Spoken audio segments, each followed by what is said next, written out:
Billionaire Podcast Network. Oh. Is it coming through? Yeah. Coming through? Okay, good. Yeah.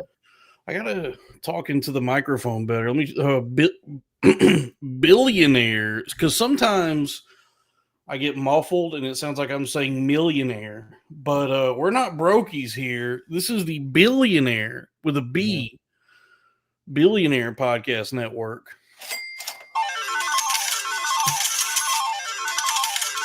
I'm over here getting ready to hump a stool. Yeah, we're gonna have sex with Nah, furniture. I'm at the comedy club. Yeah. You're you're With either the at, Improv, you're at the baby. comedy club. You're at an unfinished apartment, one of those hip apartments they got in Brooklyn, where it's like an exposed brick wall, which I guess looks cool if you're not trying to have a family. I don't know. I don't know what families want.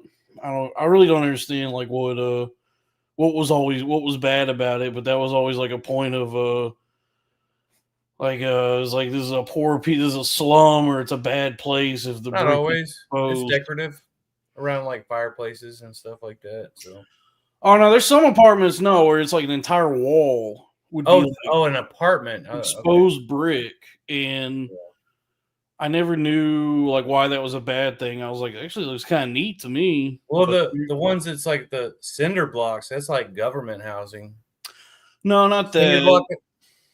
I don't know. It's like a very New York thing where you go, and it was always like something people would complain about or indicated like a slum or a cheap apartment was that the bricks were exposed, and I never knew what anyone was talking about when they were like mentioning exposed brick was some sort of contempt, where I was like, I don't know, I think it looks kind of neat. So, but you're at a comedy club anyway. That's why you have a brick wall behind you. So at the Improv, I'm ready to hump a stool. Yeah. Oh, nice. $1.99 from Drew Huntley. Kevin rules. He's cool and chill. Drew, save your money, but thank you. Welcome to Corn Fed Midweek. This is Corn Fed Classic. Original recipe. Corn Fed. Just me and Kevin. Still no idea. No leads on Sal. He's in the wind. Radio. Can you try to call him real quick? You can try to call. I mean, try calling him. Let's see. Go ahead. Go ahead and call him. I'll do a little housekeeping while you call him. Have you called him this week at all? No. I figured he would reach out by now. Like I've like made an effort in the past to like to reach out to him, to say things and be like, hey, what are you doing? Where are you at? What's going on? And like, I figured if he really wanted to be involved with this, he would reach out, or if he was ready to. Dude, I wonder if like this podcast ruined his marriage. Maybe this is better than marriage. Podcasting with you, riffing with your friends. Well, if that was the case, as soon as he had an issue with as soon as his wife had an issue with the podcast, which she's been on. Yeah, like, I don't think this is. Yeah. I don't think this harmed his marriage. I think there was probably something else. Yeah. I don't know where he went, and I don't. But I love Sal. He's a dear friend. Yeah. I guess I should reach out to him as a friend. Yeah, he's going through something. I don't know. But I don't want to have to keep. I guess as I don't know what you would call me in this situation in our relationship. I don't want to say I'm his employer, but thinking about it like an employer. You know, if you paid him. I shouldn't have to keep reaching out. About you coming to work. If you don't show up enough times.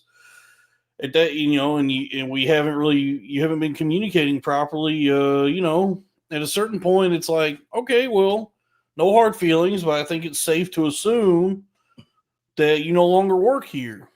Well, from what you were getting from the podcast or whatever, the supplemental income that he was getting, maybe not have been a lot, but at one point he wasn't employed, so it like it was better than nothing. Anyway, but we're building something that will be a lot. But it's also like different from an employer. Is like anytime Sal wants to be a part of it, he can be. Like I would never. Yeah, I would never buy. I'm not like an actual job or a company where I would say, "Oh, you've burned your bridge with me, buddy boy." Yeah, for real. Sal was I just like, oh, cool, Sal's back.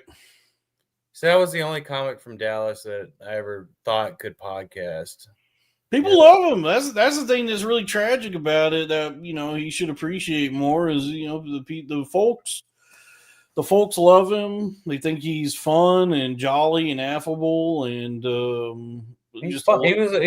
He's a comedian. He's a funny. bright shining light in the lives of so many, and for him to disappear is cast. He normally casts a pretty big shadow, just himself, but then now he lost a lot of weight, so he has lost a lot of weight. But to now that that light is absent, a darkness is cast over the folks. Right. A malaise washes over them in the absence of everybody's friend Salvatore. Yeah, poor guy. But apparently it seemed, I don't know, man. It's hard to get people to be as ambitious as you are. I guess it's also like this is all I have, so yeah. I have to be ambitious. This is your show. Like I have a family and stuff. Yeah, but it was like that was like the kind of shit that we was having trouble with on the Loud Boys. Was like each of our ambitions were like different, and who knows, things don't line up. The difference with that was y'all weren't doing shit. No, I'm saying like nobody had a family, nobody had a everybody was so focused on their comedy career, and you had a hit podcast. Yeah, that was the thing that was so fucking infuriating for me. It was just like I think me and Robbie were closer to matching frequencies, but then that whole time, like the way Joe kept undermining me, and it seemed like he did not want to actually succeed by any measure. Yeah. I was like, this is so strange because this is like everything if you've been toiling away at open mics for years, I mean, this would be something you've been working toward, was like a semblance of success. And the fact that he just didn't seem to be driven or want to contribute or couldn't really be asked to. Well, I've already said this about Joe. He doesn't really do comedy though.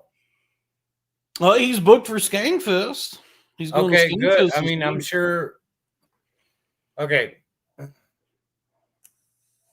He doesn't really say when he podcasts. I just don't know how you could say that about someone who got a Chat GPT made poster of him as a Mardi Gras guy for Skankfest. Right. Well, I mean, it sounds hypocritical coming from me because I'm not like a good podcaster either, but he was actually trying to be a professional podcaster, and he just kind of never. I don't know if he was. I don't know what he was going for. I know that like he just was not as ambitious as I was at that time, and that's what created the dissonance between us. Was like I really wanted to, take that show. And Dalton, can I stop you in your tracks? What?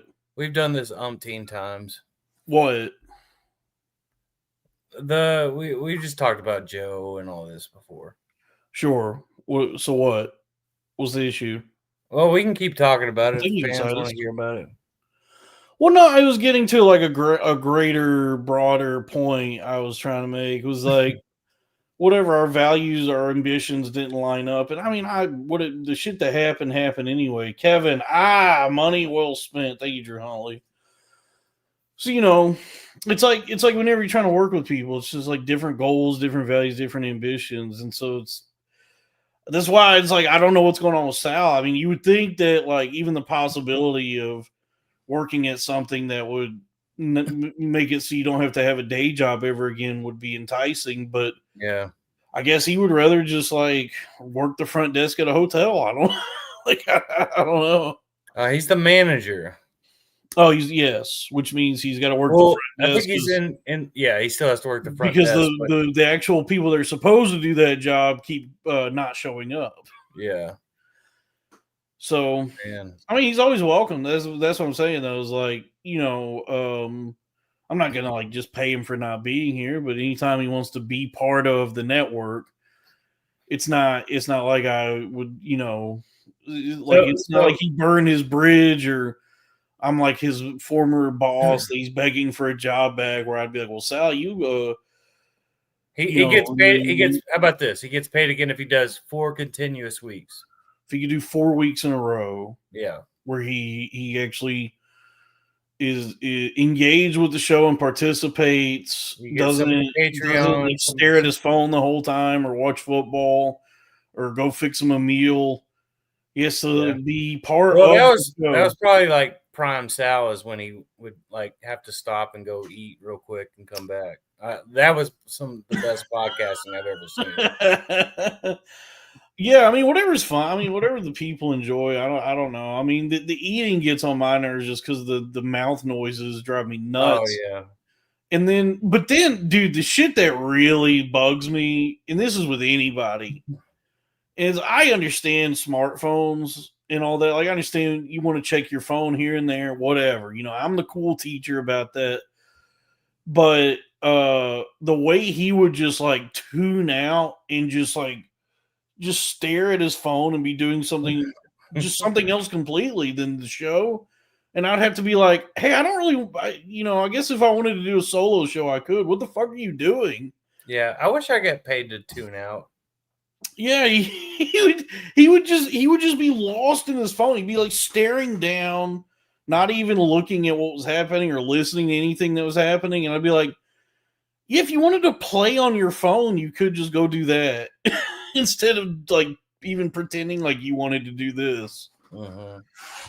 You know what I mean? Like, I don't, I'll check my phone here and there. I got to check on my meme coins. So I get it. But the way he would just completely zone out and I would have to like snap at him to get his attention again. I'm like, this is like, not only is it like, not good for podcasting, it's wildly disrespectful to me. So maybe he is fired. Maybe he shouldn't come back. I just love that when he's here, and he's so funny. But he's very funny. Yeah, he's extremely funny. So I was like, yeah, whatever. Do you want to talk about my lip day? You want to watch Dalton play Candy Crush? $2. So yeah, I guess we could do live Candy Crush streams. No, he wants to watch you crush candy. He just wants you to eat. Oh, I do. Well, you know what? I do have a great candy story. But I crushed some candy earlier. You did? Well, I've been seeing it all over the internet lately. It's been something that's got my made me curious, piqued my interest. This Dubai chocolate.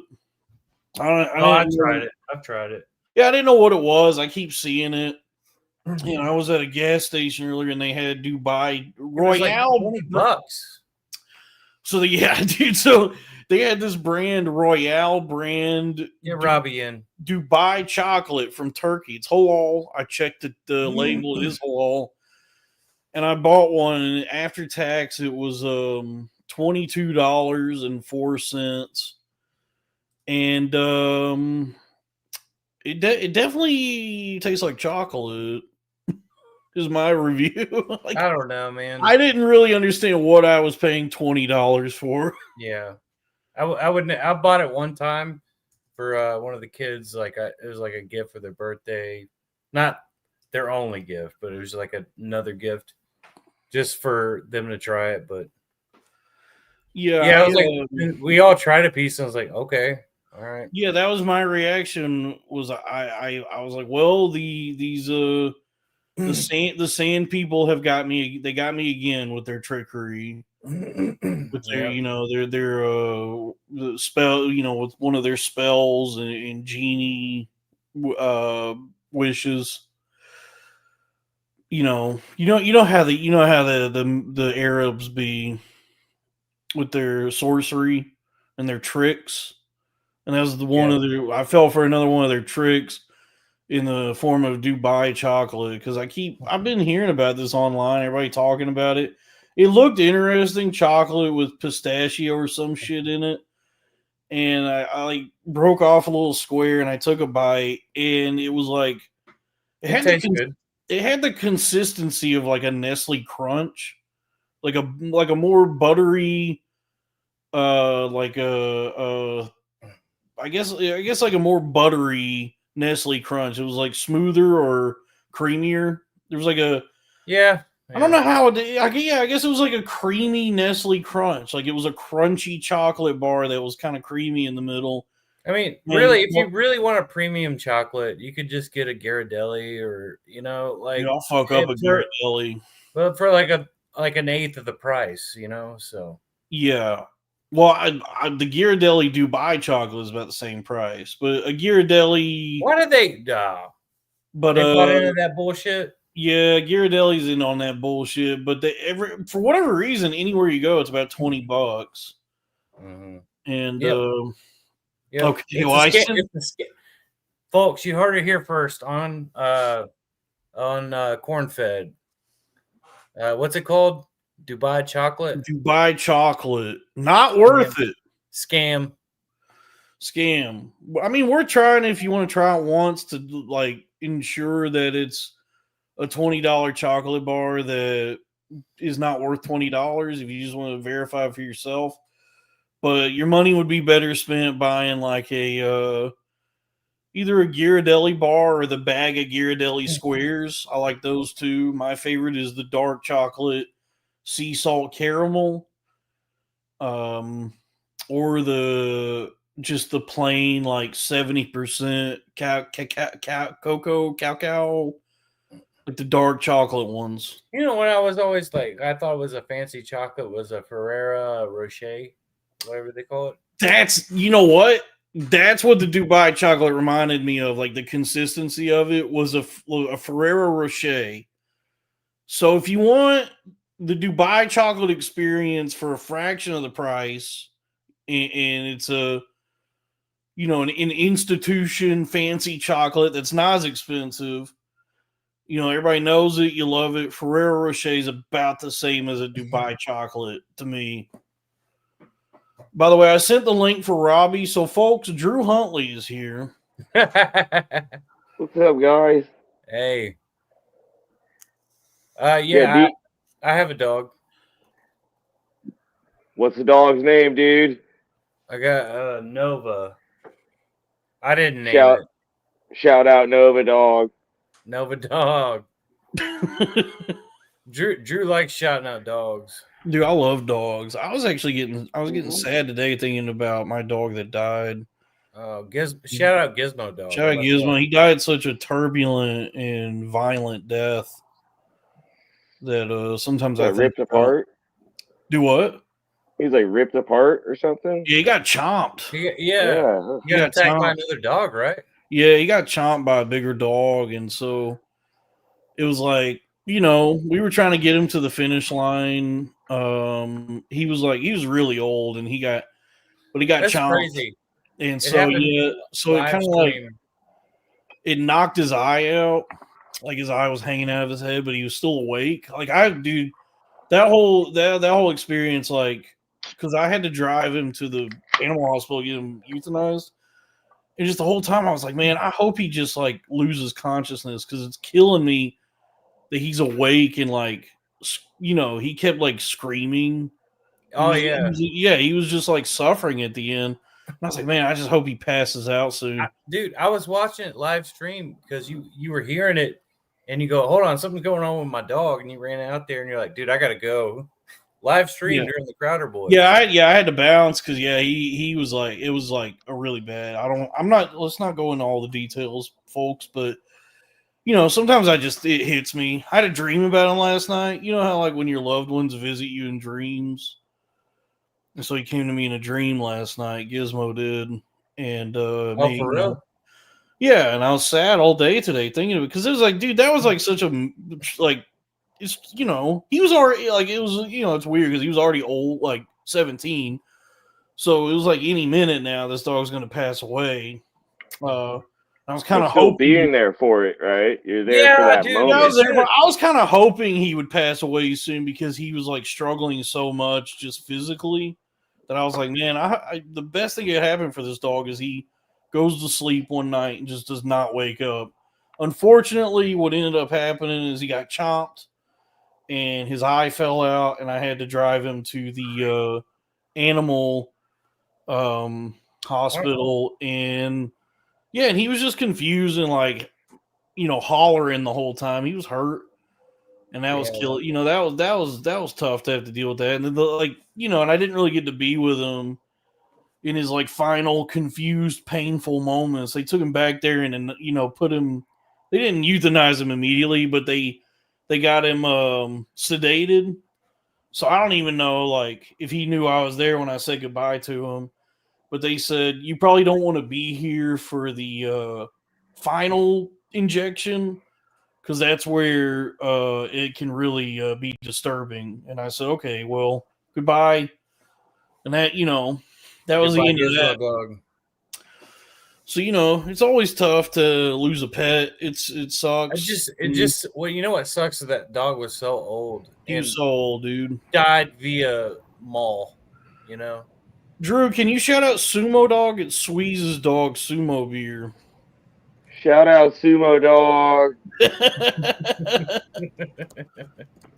So, anyways, so sorry, folks, to have to tell you about a dead dog. Something I was thinking about today. Robbie's here. Hey, wow, what a fun time to join the show. Yeah, dude, we're talking dead dogs. What? Yeah. Well, if you want to get off the subject, I drove for Lyft today. I don't know if you want to talk about that at all. No, I don't really want to talk about that either. I don't know, Robbie. It's pretty adventure. It's quite the adventure driving. I'm kidding. I'm just joking. Yeah, aren't your people like a part of Lyft or something? Yeah. Look, I Lyft every day. Oh yeah. No, dude. We take a couple Body Brain and hit go to the Body Brain Institute. Body by Body Brain. We Body by Body Brain. Yes. How was the lift? Hold on, I'm gonna get some water. I joined a little prematurely. Like Robbie does a lot of things prematurely. I'll speak factually about Lyft. Robbie's leaving though. But well, we could do plugs while he's gone. Patreon.com/cornfed with Dalton Pruitt. For as little as $5 a month, you get access to all the premium episodes and bonus content. I've been doing the Bamboo Fed with Pandatron on there. I got to hit another new one this week. I got to subscribe, man. Subscribe. As little as $5 a month. I was trying to figure out how to. I want a $1 tier, man. I was trying to figure out how to just give you the thing. I don't know how I feel like I should get it for free. I don't know how to just give you the access to the Patreon. I could just send you the link each week, I guess. But hey, for anyone else that's not my dear friend, like Kevin here, you got to pay. And it's patreon.com/cornfed with Dalton Pruitt. And then if you want to buy some official Billionaire Podcast Network merchandise, the website is bpnmart.com. That's B as in billionaire, P as in podcast, N as in network, mart.com. We got shirts and stickers. We did have keychains, but those are sold out. So get you a shirt. Dude, those are sweet too. The keychains are sick. Yeah, you missed out, folks, if you didn't get a keychain. But hey, you can still get a shirt and or sticker pack. And you better hurry while supplies last. Mm-hmm. And then please let's get some super chats going. I feel like I should get a free a corn-fed subscription because I do listen every Saturday with you and Dave. So yeah, I'll figure. There's got to be a way. There's got to be a way I could just give you access to the Patreon as like a friends and family freebie. But everyone else got to pay for it, please. I need the money. The job market is completely dried up right now. But not apparently not Lyft. What's going on with Lyft? Dude, I made $110 today. I only drove for like 4 hours. So When are we getting those fucking Doge checks? Oh, nice. You got the keychain. Hell yeah, dude. Oh, that's sick. Oh, sick. Drew is one of our top benefactors here at the network. Looks like he's also aligned with the enemy, Krakamiko, but that's okay, you know. I guess we all have to lift each other up. Or Don't look lift. at that. Don't look at that. Nah, it's all good, man. It's like it's all It's Veterans Day. I gotta wear it. Dude. it's all love, you know. So I just want everyone to have fun. Oh, that's right, it is Veterans Day. Yeah, Also, I'm wearing it for Veterans Happy Day. Veterans Day. Happy Veterans Day. Yeah. To you, Fucking Lord. Glenn. Hey, your Yeah. dad served, right? Yes, my dad was I just want to say thank you to all of our veterans for spaying and neutering our pets. yeah, and for euthanizing my dog. Mm-hmm. Oh, did you make that? Is that why you're talking about the dog? No, but now that we know, Robbie, we just zip zap zop there. You did that, and then I said, oh,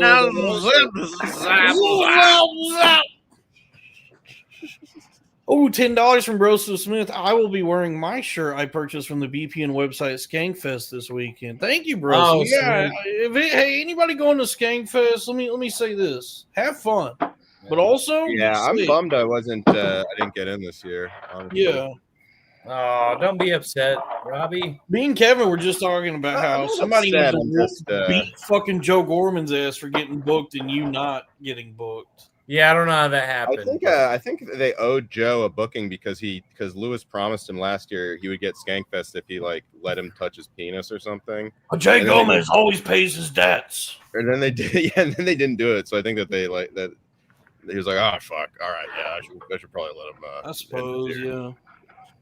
Yeah, I guess there's people on Twitter who can't understand intonation or whenever something is facetious. I'm not actually suspended from comedy or Skankfest. That suspension was lifted some time ago. Did Kevin do that too? Because I know he's getting into lift. Yeah. Oh dude, yeah. The only thing I lift is this big dick. I don't know. You're lifting men's big penises. How was lift? Oh yeah, you want to talk about lift? Yeah. Okay, I guess I can get into this. Do you know that? All right, so like you're the one who said you didn't talk about it. Yeah. Yeah, you're acting like I'm like a fucking pulling teeth about this. No. I thought y'all just moved past it and didn't want to. No, we've been waiting with bated breath to hear about Lyft. How many hours? What did you make? All right, so I did it for 4 hours. Did you put the mustache on your car? What's that? Did you put the mustache on your car? I did not. That was fun when that was then. Is that a trend? The Lyft pink mustache was a thing. And it was like a big ass mustache too. Don't you have to do that? Because like, who wants a mustache ride? No, they got rid of that pretty quickly, but I enjoyed it. It was fun. Yeah. You know, I thought it was gay rides in San Francisco. A mustache on a car. I was like, this is definitely like a gay. Wow, Uber. this is definitely. I was trying to think of what to call the segment, and Hayachi came up with it for me. This is Kevin's Cabbie Corner or KKK. Kevin, go ahead.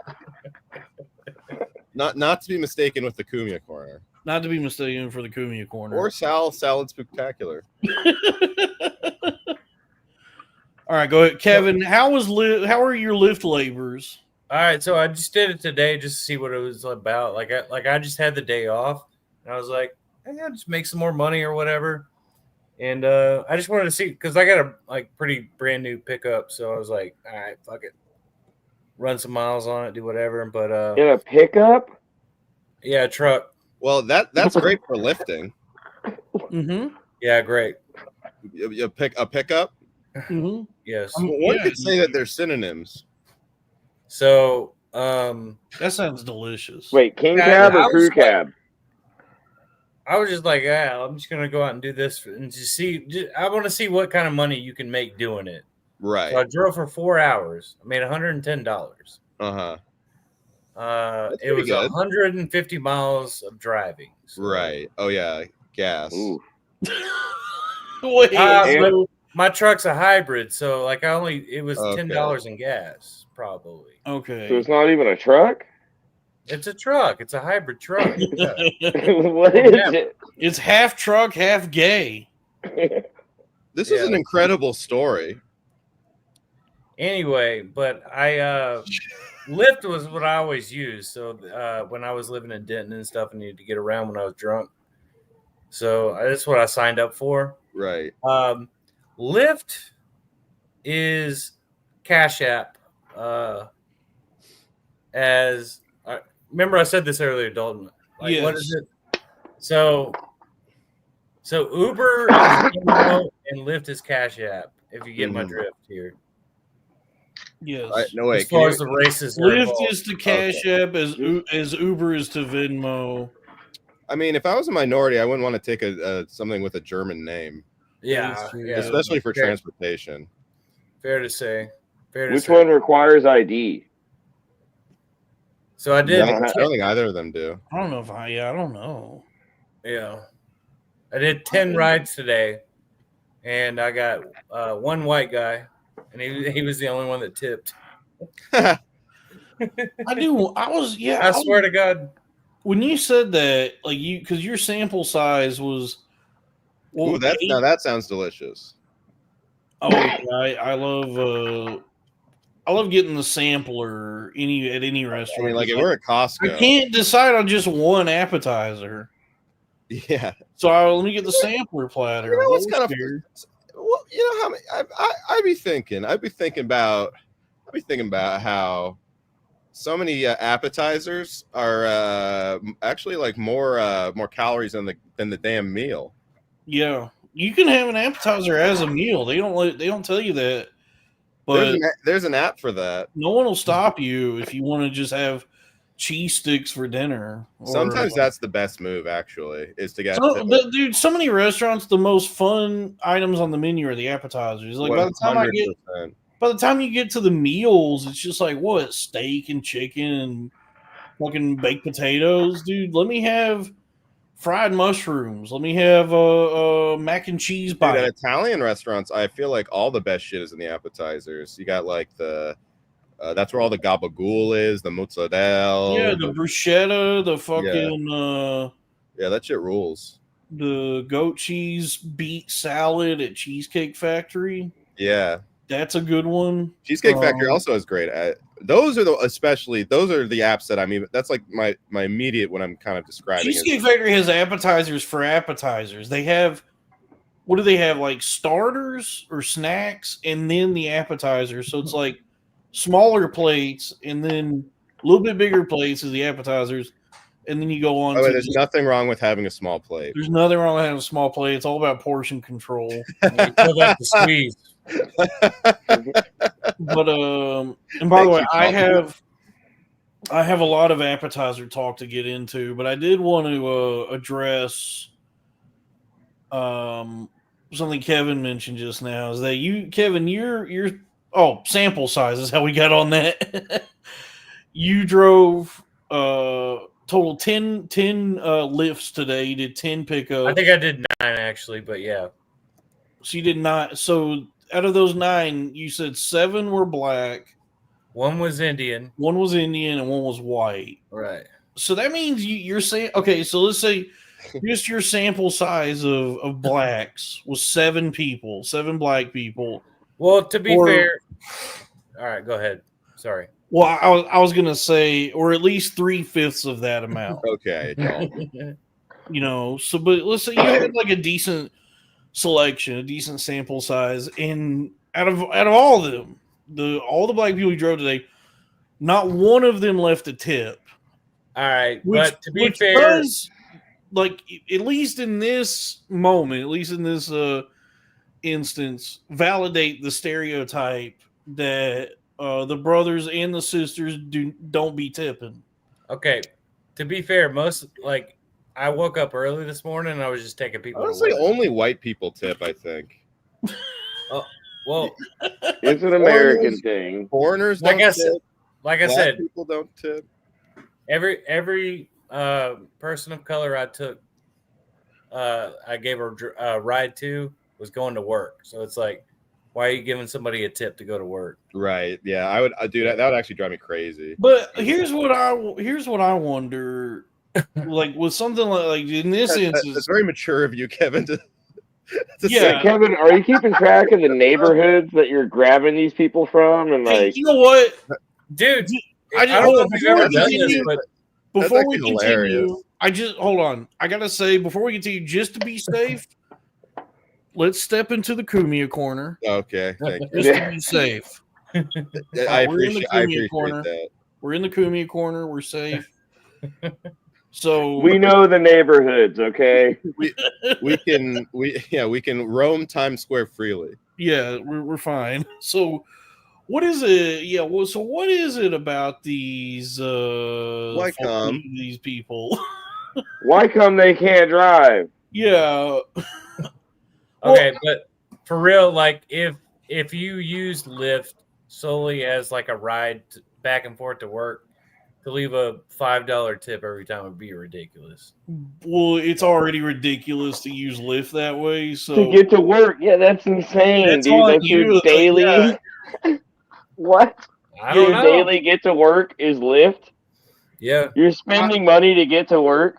I feel like if you're going to outsource driving your own car and put that, use that kind of service for your work commute, you still should tip. Like, Kevin, that's really sweet of you. It's very understanding. Here's a tip: get a better job. Yeah, get a real job. That's a classic asshole thing to say. Here's a tip: stop taking my tax dollars for Snap. Here's a tip: I'm paid. But here's what and this is the Kumia corner. We're in the Kumia corner. I love the Kumia corner. What I want to know is, like, everybody's aware of these stereotypes. The not tipping, the Bluetooth speaker, the speakerphone. Which and I mean, literally, they use the phone as a type of speaker. Yeah. Headphone dodger is a phrase in Europe. They call them headphone dodgers. I meant to say they use it as a type of stereo. Yeah, so it is a stereotype. But it's like everybody's aware of these stereotypes, and so any black person would be aware of like race relations and these stereotypes that exist, and what can be done to mitigate relations between the races. And yeah, it sounds like bring boomboxes back. Each black person, actual stereotypes.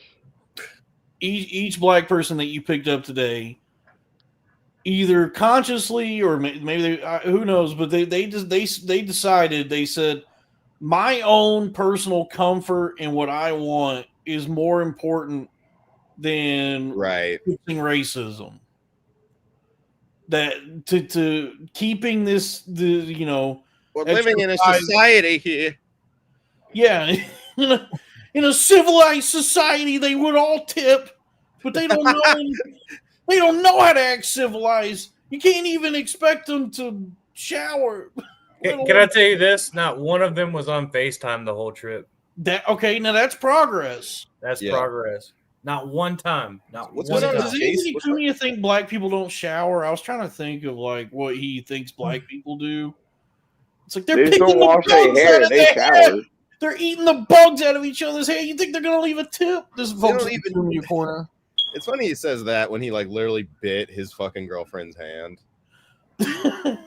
He's acting like more. You mean to say they don't shower? At least they don't eat. They might. I was trying to think of like what someone eat bugs than a woman. That's what I was trying to think of, like what Kumia thinks black people do that makes them unfit for society, and I was like, what does he think that they're like? Does he think that? I'm trying to think of like the least rough, the least rough way to phrase this, but does he think that they live like the actual like chimpanzees? They don't bathe and they swing from trees. He says they're not people, so they pick bugs out of each other's hair. He might actually think that. Okay, so I wasn't too far off. So Yeah. in Kumi's mind, they got a lot of work to do before we even get to tipping. There's like a lot that they need to figure out. Can I say something I've been thinking about? What's going on with Jace relations? The Jace relations? Yeah. Well, it's over on Lemon Party, I suppose, is where you'd find that. Anyone? Yeah, someone chime in for what's going on with all Dan that. is his brother, and Devin is their friend. Devin is their friend. Okay, all right. So that's a good update on Jace relations. Yeah. Yeah, I'm trying, but I'm trying to think about it from my perspective, though. Like, as a white person, what are the stereotypes for white people? Like, Aren't you Latino? Damn dogs. We be letting dogs lick our faces, and no, like you like kiss it. Yeah, we be No, kissing. I don't be doing that. Robbie, you're not white. Stop speaking on us. Who the fuck? None of you are white, and I'm white, and I don't even be doing that, dog. Who would know more about? No, you listen. You let white people talk. All right. Who would know more about stereotypes about white people than a non-white person? They're the ones who make the stereotypes. I'm so sorry. No, I'm trying to think. What are the stereotypes? Like that we be kissing our dogs on the lips. They go like, "Hello, sir. Thank you, sir." Yes, hello, sir. Thank you, sir. Yes, you are. I will take a low interest loan. Thank you, sir. White people kind of they branch off because there's so many kinds of white people. Like there's Italian stereotypes and Polish stereotypes. You know. Yeah, I mean. Italians aren't even white. I'm gonna be honest with you. I just realized that, like, my whole thought process right now is. That's a really good point. I take that back. I just realized my whole what I'm thinking about right now is just that Chappelle Show sketch. So I'm sorry, I'm a hack. I guess there's like Southern guys stereotypes. Like, get out of here. No, Robbie, it's like the like I watched a clip from Undercover Brother, and one of the deals is like, we don't say swear words, so we're like, golly jeepers, gee whiz. Dude, black people make the funniest white people stereotypes. No other race. We don't cuss. We say, gosh darn it, you know. My dad do be yelling like, gosh darn it. Like he's like screams it in a very troubled way. Yeah. Like at that point, just say God damn it. You know what I mean? Oh yeah. Does your dad yell bloody bastard? Fuck you, bloody. My dad is white. Okay. Oh, your dad's the white one. But he grew up in British. My mom was so mean to me last night. She told me I bombed. Oh my god! I heard about that. What's up with it? Mark Norman said you killed it. Yeah, I was walking off stage. Martin was like, "Killed it, great, Louie." And Figs told me like he was saying I was killing when he was backstage. It sounds like your mom is open and honest constructive criticism. Because I was walking my mom out, and she goes like, she was like, I did not enjoy that at all. I didn't like the whole show. I thought you weren't prepared, and your material was bad, and all this stuff. I was like, what the fuck, Mom? Why do you come? Do you invite your mom to your shows? Oh, the funniest was I go, Mark Norman said I killed him, and she goes, he has to say that. He's the host. I'm like, what the fuck? Robbie, did you open for Mark? Yeah, when she can be fucking mean, dude. Wait, you know what? She's being honest with you because anyone else, you have to wonder, like, are they actually being truthful with me? Who knows what their motivations are? Are they just being nice? For her, she just hates him. Yeah, your mom. I don't think I fucking bombed though. Your mom is. No, she hates you. You know, look, I know it hurts to hear, especially from your dear mother, but she's trying to help. She's being constructive. Yeah. That's not constructive. She's being honest. Be a doctor. Or a lawyer. Look, it's constructive in the brutal honesty of it, because you're not used to hearing that. So it's like. Robbie, didn't your mom tell you? I am incredibly used to hearing that from my mom. Yeah, so it's the kind of criticism and I guess incisiveness that burrows itself into your soul. Yeah, and destroys my life. Drives you to do better. No, never allowing you to be complacent or happy ever. Drives him to hate himself. All it does is make. I mean, that's why I'm so self-critical, is because of that kind of shit. And it's like, how about you just fucking lie, even if you didn't like it? How about you just fucking lie? But that's what Mark Norman did. I don't think he did. Yeah, thanks a lot, Dalton. You're operating off the idea that objectively I bombed. When I I'm just fucking with you, dude. I know. It literally ruined my night. Like, hurt my feelings. Yeah, but that's how like one of the only good shows. It's like one of the only big shows I've done all year. My mom literally fucking ruined it. That's how moms be, though. It's like, dude, yeah, it's your mom. Hey, look, Robbie, you're gonna miss your mom's being a bitch when she's dead. Yeah, I know, but I'm just like, why do you like? I'm so fucking depressed all the time. I like hate comedy. I was having such a good night. My mom just fucking takes a dump all over it. She didn't even have to come. Yeah, cherish these moments. Like, try to enjoy the time you have with your mother while she's alive. Because after your mom is dead, you're gonna like think to yourself, man, I wish my mom was around to tell me that I fucking suck. I miss my mom so much. I just wish she was here to tell me that I'm a hack and I shouldn't be doing this. Well, I think that the thing is that she really likes my regular stand-up, and I don't think she understood the show of Stick or Treat at all, which made her upset. Like, she didn't understand anything that was going on. And then I go up as Louis, and I'm just talking about like jerking off and making fun of Arab people. It's just I get why she hated it, but it's like, yeah, I think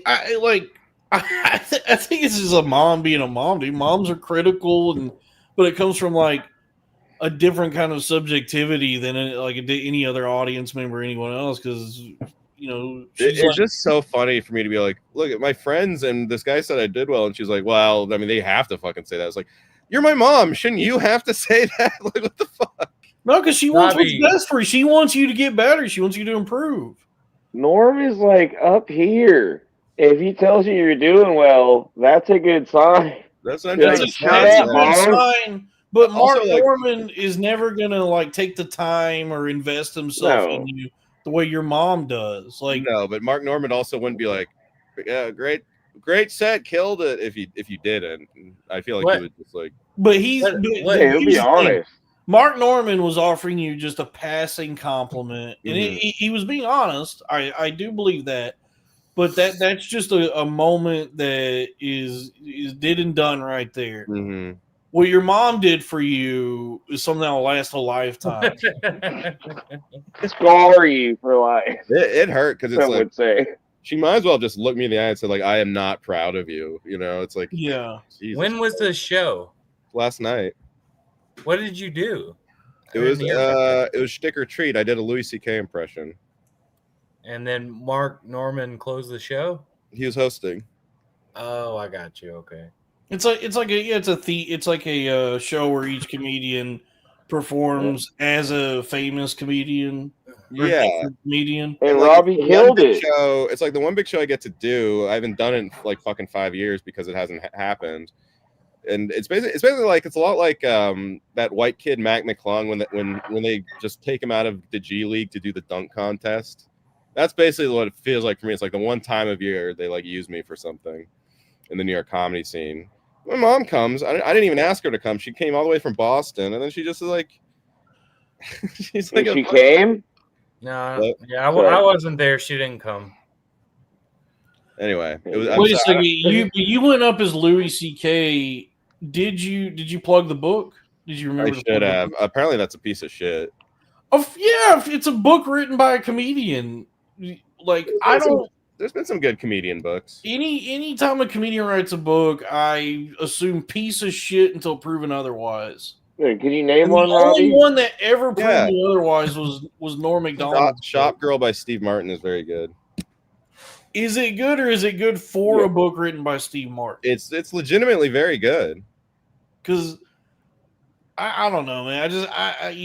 Steve Martin. My philosophy it was adapted into a play. My philosophy is stay in your fucking lane, man. If you're good at one thing and that's your purview, that's your skill set, be grateful you have a thing you're good at and fucking stay there. Don't try to fucking start writing books and Hey, Robbie might be right. That might be Steven. That might be his actual talent is writing books because he was never good at stand-up. So Steve Martin?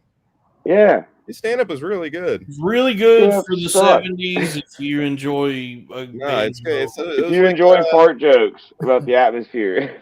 No, it was like meta. It was like super influential. There's no Norm without Steve Martin's stand-up. Sure.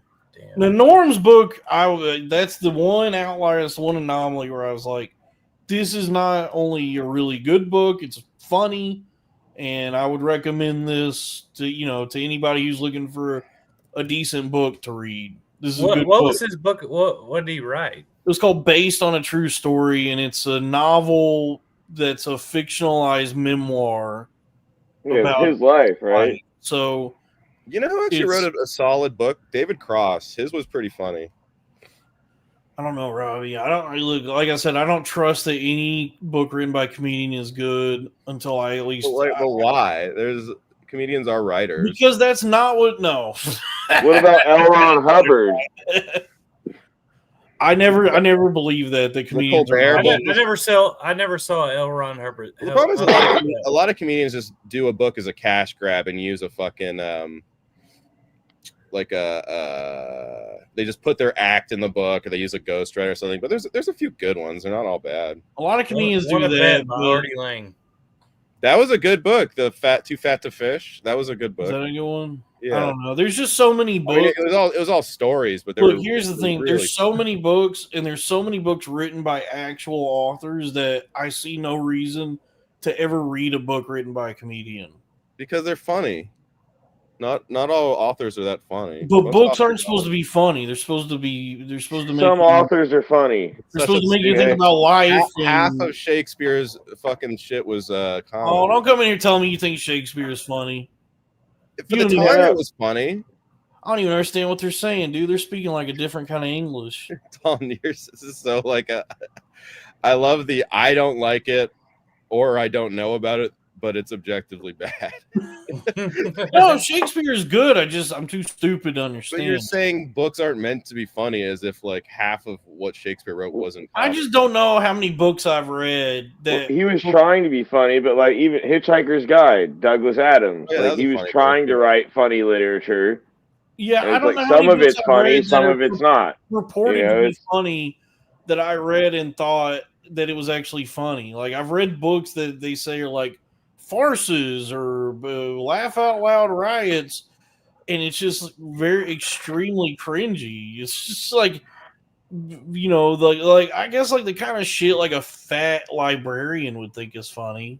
That's why when there's a good comedian book, then it is actually very funny. But here's the thing though, is I would rather watch a comedian do stand up if I wanted something funny. I would not read their book. I read books to get smarter and to expand my consciousness. There's totally an avenue for funny books. No, I don't think there is. I don't think they should. I think you should be put in jail if you try to write a funny book. Have you ever read the Road to Jonestown? You know what's a really funny book? Confederacy of Dunces. That's a hilarious book. Hold on, the Roads to Jonestown, the Jonestown one, hilarious. What is that book? Is that about Jonestown? Right. Fucking cracking up, man. Is that about a town? The Daily Show book was great. No. Yes, it was. Hey, this is where you're more of a lib than me. You're much more lib cuck. You didn't think that book from 2004, the Daily Show book? You be tee-heeing to yourself reading New Yorker articles. Yeah. America, the book was a good book. That was a Robbie B in New York. You vote for that motherfucker? Be honest. Yeah, Zoran the Moran. The guy who looks just like him, yeah, he voted for him. You vote for that motherfucker, Robbie? I can't lie. I'm not that far left usually, but I was like, I really like Zoran, and I literally think of him because he bears a passing resemblance. Dude, the chat's about to dump on you, bro. Why? I don't know. You voted for that comment. But I mean, it's the mayor of New York. Who was I going to vote for? Cuomo? Curtis? I don't know. What's Lee Law rules, dude? Do you hear all his lies? Where the fuck does everyone care like about the mayor of New York except for New York? I want an Italian guy who lies proficiously about the mob all day. I did like Sliwa. Dude, that guy rules. That guy was really cool. I'm not gonna lie. He just lies about the mob all day. I'm like, all right, well, this guy's like conspiracy nut. He was the actual biggest winner from this election, just in terms of like public approval for Kurgan. They should let him have a TV show. I think they should let him run the NYPD. Why not? Why doesn't he have a podcast? Can we get him on the Crowder Boys?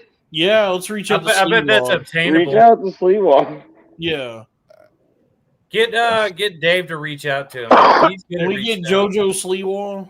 Yeah. Your life is calling. Wait, can you get JoJo from Disney Channel and this Sleewall guy at the same time to debate each other? JoJo Sleewall. Or JoJo Gorman. I don't even want to think about that. Why not? Mojo Jojo. Mojo Jojo. Mojo Jojo. Kevin, what's your favorite shoe? Reebok. Which Reebok? The classics, man. I like when I was actually having to do like I was delivering furniture and stuff, I always found they had the best support, the classics. Oh, the Club C. Yeah. Yeah, that's actually a really good answer. It's a good shoe. Yeah, it's a good. They had the best support. I'm just saying, if I ever, what's your best shoe? I really like the Air Jordan 1. No, but for support, like if you have for just like in terms of like comfort.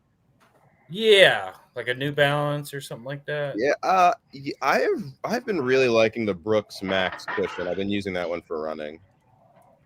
I don't know what that is. What is it? I also really like the Nike Book 1, which is a basketball shoe, but it's better for lifestyle, especially in New York. It looks like an Air Force 1, but it's way more comfy. Okay.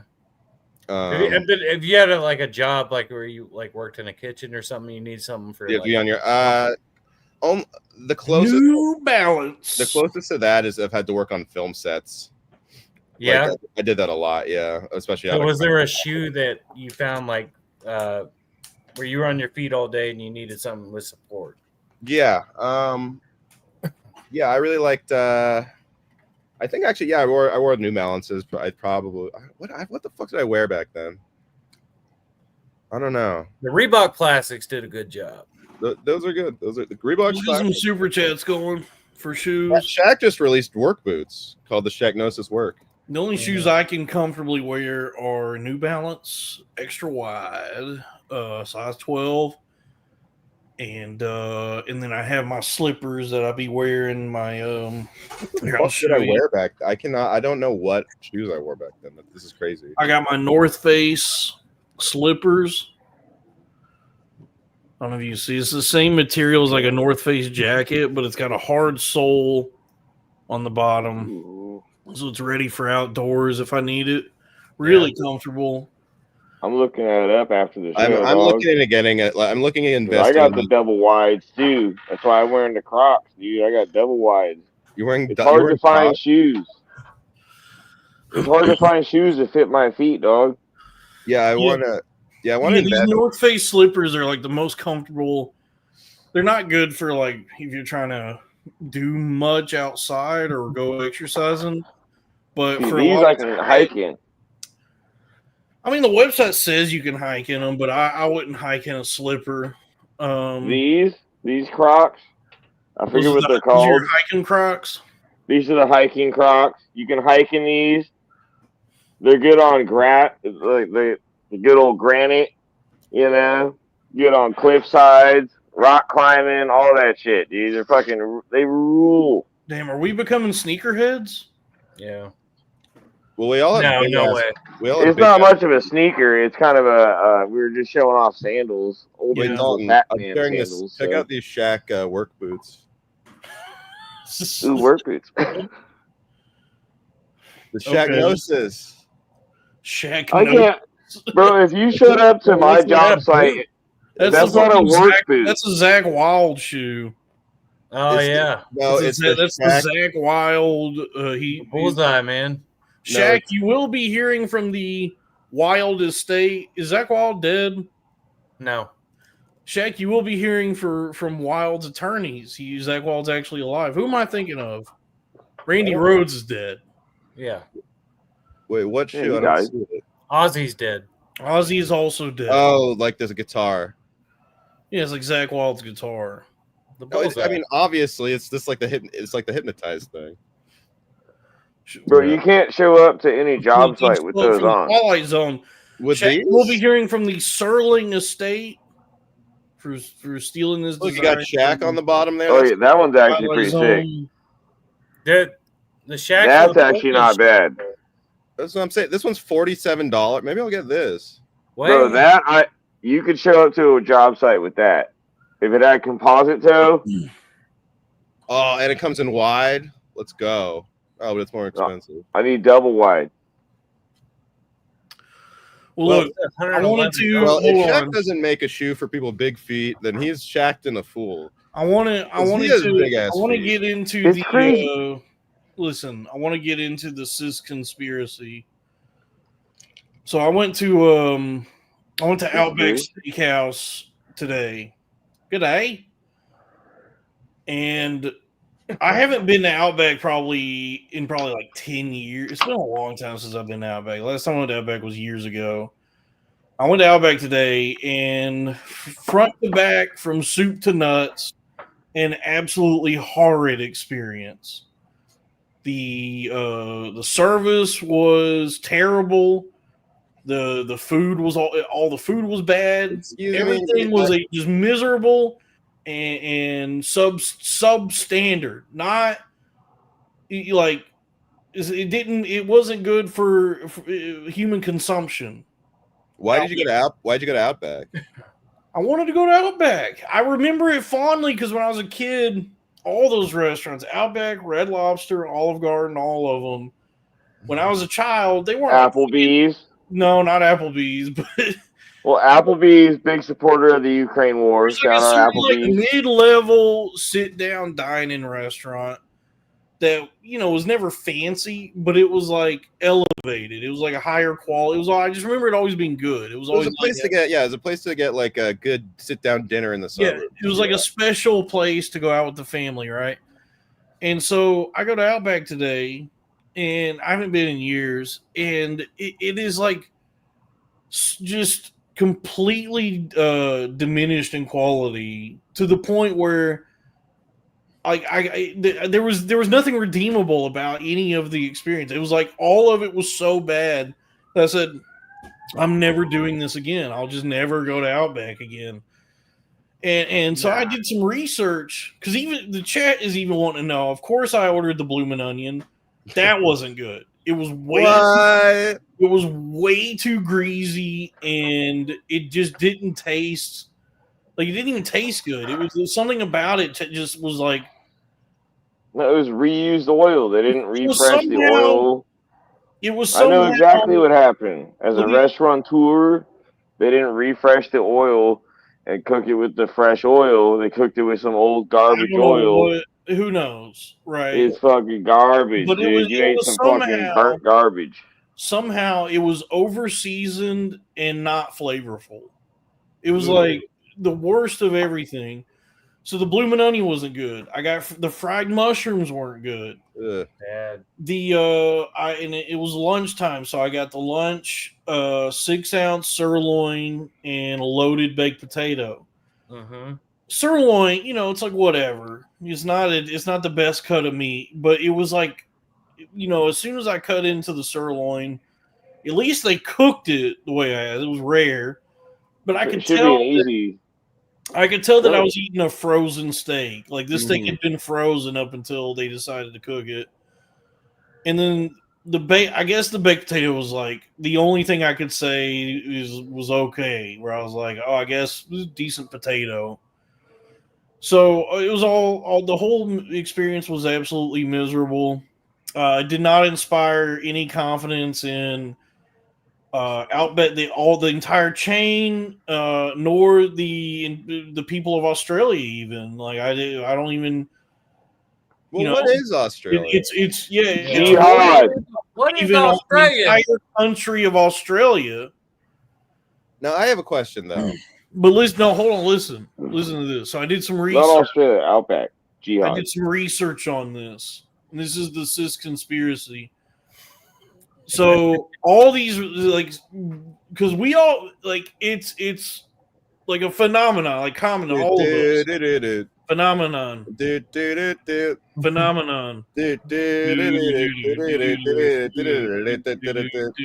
Sorry.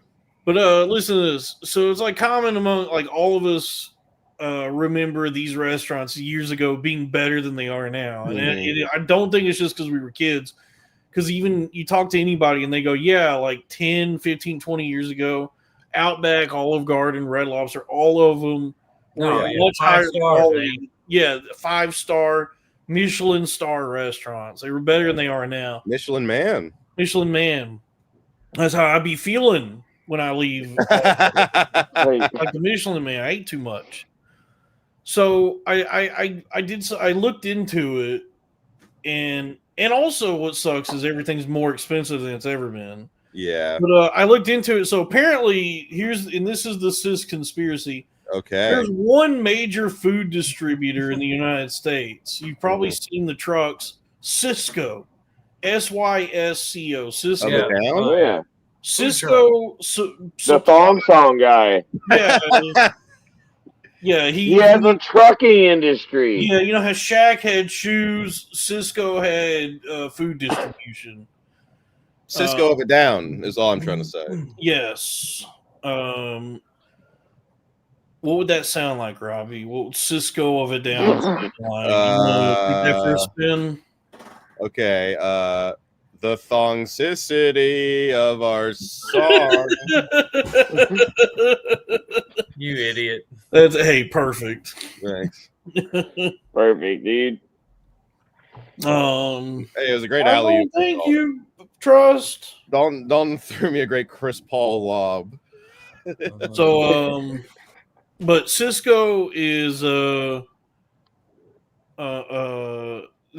major food distributor in America. They got the trucks, and they're like the only place that any restaurant gets their food from. That's crazy. So anywhere you go, a lot of times to go out to eat, sit down and eat, you're just getting Sysco food. It's all just like whatever fucking order sheet they filled out to get the Sysco delivery. Whoa! And everywhere you go is just different places microwaving the same bags of Sysco. And so I hate that. It's like Red Lobster with Schwann's. It's the same company that does Schwann's seafood. Stop looking at me, Schwann. Yeah, so it's like everything is like been taken over. It's all bottlenecked by this one company.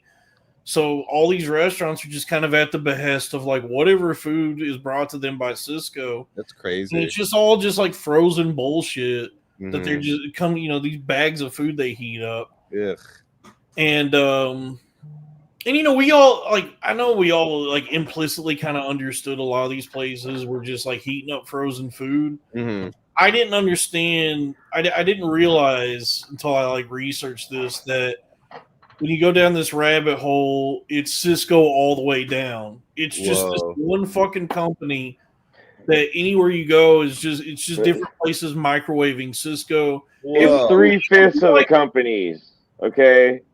It's not all the companies, but it's 3/5 of food companies are Sysco. It's 3/5 of food. Yeah, it would be like it's insane, dude. It is insane. It would be like if any house you went to, everybody was just cooking like the same brand of TV dinners everywhere you went, but dressing them up differently because that's like basically what's happening. So it just has created this like by design or just because it's however the distribution works, the quality of monopolies. Yeah, the quality of all the food everywhere has just deteriorated because it's Red Lobster got so much better then. I think that guy might have changed things for he might be ordering something different, or it's just packaging, just marketing. He said they're probably just still ordering Sysco shrimp, but he said let's put it in a hot plastic bag because that's what black people like is bag. And Matt Marin. Yeah. So I love lobster. Yeah, I'm trying to ignore it, but Slav in the chat is being a fucking annoying cunt about it. I've known about I know I don't know all the ins and outs of the restaurant business, but Slav, shut up. In-N-Out, they make their own stuff. They don't order. In-N-Out makes their own stuff, but In-N-Out hires white Christians. Shut up, Slav. It's true. I don't know. I don't understand the compulsion to try to feel like you're always, better than me, or be mean to me, or be rude to me in some way, like, to try and talk down to me. It's like I'm curious and I'm trying to learn more about the world, and to denigrate that in any way shows a lack of curiousness and insightfulness on your part. It's actually you who's an idiot for being mean to me about that. Well, honestly, like Sysco's not the only food truck. There's also Please don't be mean, Dalton. People like Slav, they get kicks out of bullying gay people. So that's the only reason he's like saying that shit. All right, he's a gay guy. All right. But there's like a certain. Look, when you think about it, both sides are kind of the same. But you see that a lot on the right and left. Just this like desire that everyone has to try and position themselves as like they've always known more, they're smarter than you, or more worldly, or whatever. Have some information that you should have had, or whatever. And it's like, hey, look. I'm at least willing to ask questions and try and learn. I'm not embarrassed by not knowing things. As Brian Callen once said about trans people, I have some questions. Yeah, it's like I don't just take everything at face value. I don't let the people at Outback just fuck me in the ass and then say, "Oh, that food was gross. I just won't eat there again." I was like, "Why does the food at Outback suck?" I heard the knife isn't even a knife. It's not a knife. This is a knife. You're a knife guy, Dalton. I don't have a knife. Thank you. And you're Robbie. Thank you. Oh, Robbie, the Ice Goodwin. You're as cold as ice.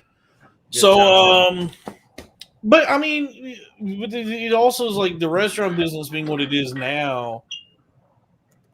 But we all experienced all of these places being so much better years ago.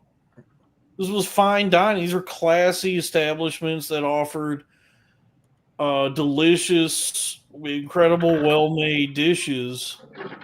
And now every place is just offering variations upon the same slop delivered by Sysco.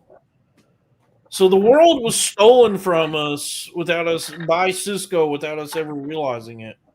You saw a truck here and there one day, and then before you know it, all your food is bags of Sysco. Yeah.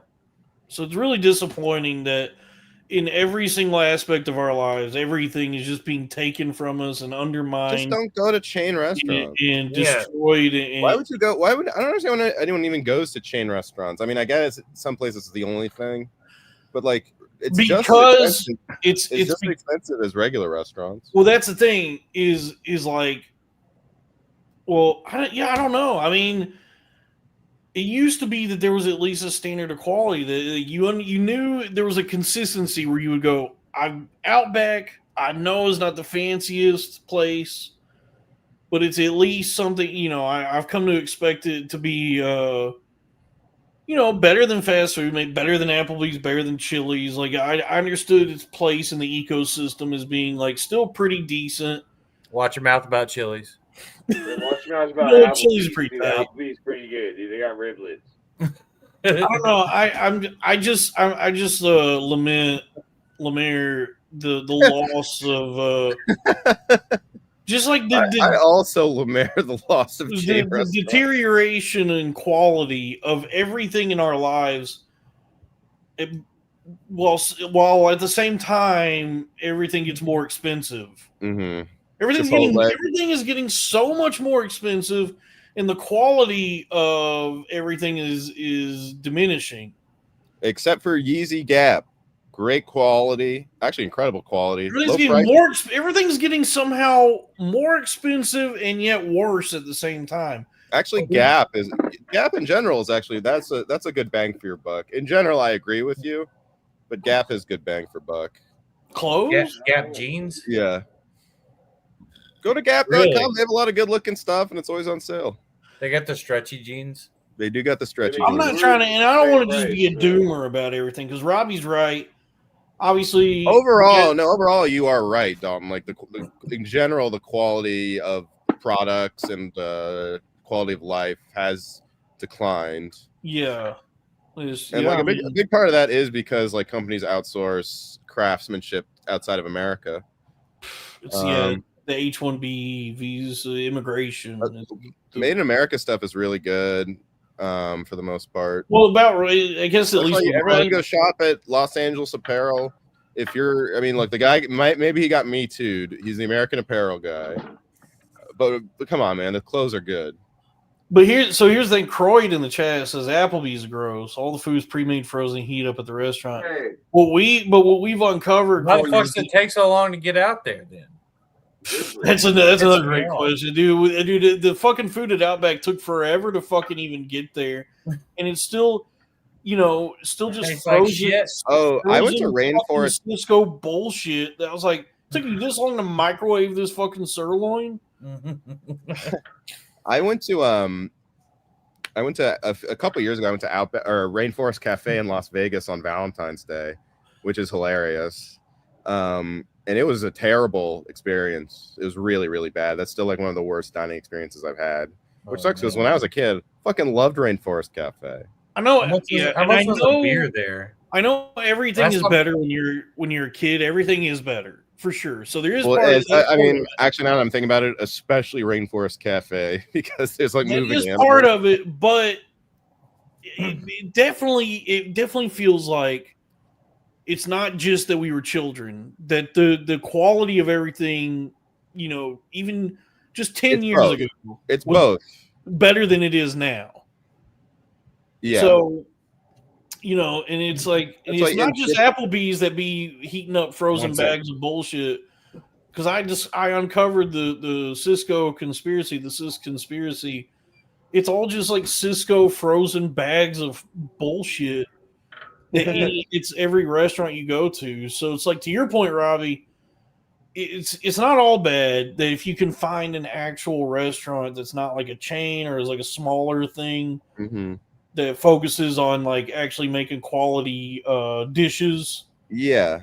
Then, enjoy it before it goes out of business because the price of everything is skyrocketing. While the only restaurants that can stay solvent are the places that serve frozen bags of bullshit. I think it's small. I'm very spoiled because I live in New York, which has amazing restaurants. But I feel like everywhere now, a nice improvement is like everywhere now has a lot of like city, like stuff that used to only be in cities. Like I feel like there's good restaurants everywhere now. Sure. Cooking at home, nothing beats that. Nothing beats a home cooked meal. It always tastes a little better when you made it, I be cooking, and I think I can do better than Outback. That's for sure. Jesse. Gosh. But that's the other thing, because I don't want to just be black-pilled. I do think there's hope, and I think there is like a concerted effort to make the world better, to try and recover from what's happened to us. And part of what gives me hope is the Apple TV Plus streaming service and all the wonderful programming. They're really fucking good, man. Featured there because Pluribus is my favorite new show, my new favorite show. After HBO kind of fucked up their goddamn like brand value, I feel like Apple TV has stepped in as like at least like take a look if they make something. HBO fumbled the ball so hard. It's because of fucking Zaslav completely degraded it used to be a stamp of quality if something was on HBO. Owned just like dominated the market in like the best TV shows. It was like you heard the the HBO thing, Oh. and you knew you were whatever it was, you were in for a good time. You knew that was going to be a quality show. Arliss, for example. Arliss, dude, of course, Arliss. But I mean, whatever. Arliss, Oz, Sex in the City, Dennis Miller, Brian Live, Gumble. Real Time. yeah, with Bill you Maher. know, it was a stamp of quality, and now when I hear It the was static, it was a Margaret of quality. yeah, when I hear the static, the HBO thing, I go, who knows what shit they're even gonna throw at me? What is this? I Love LA with Rachel Sennett. Oh god! Did y'all like Real Sex? Yeah. Actually, no, I didn't watch that one. I'm thinking of the other one. Cat House. Oh, the show? I forget. No. But yeah, Texas these days, if I hear it's getting to the point where if I hear the HBO, like, oh, I better fucking hear Jane's Addiction immediately, or I'm like,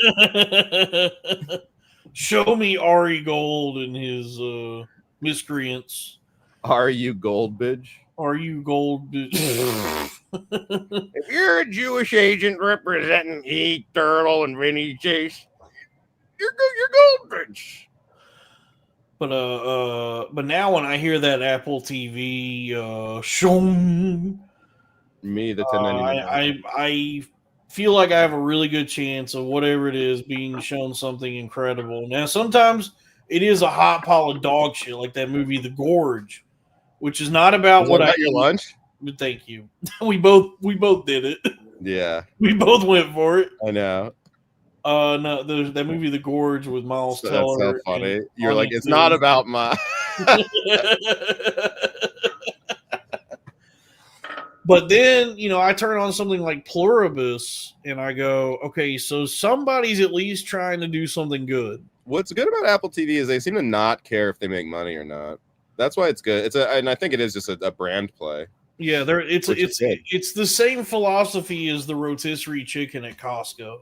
Mm-hmm. You go to Costco and you say to yourself, I'm going to get this rotisserie chicken.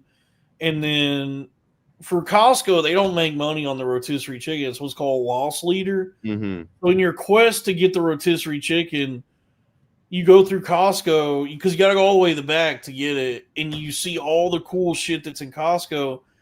And then you become endeared to, you go, wow, there's like so many great buy in bulk at Costco.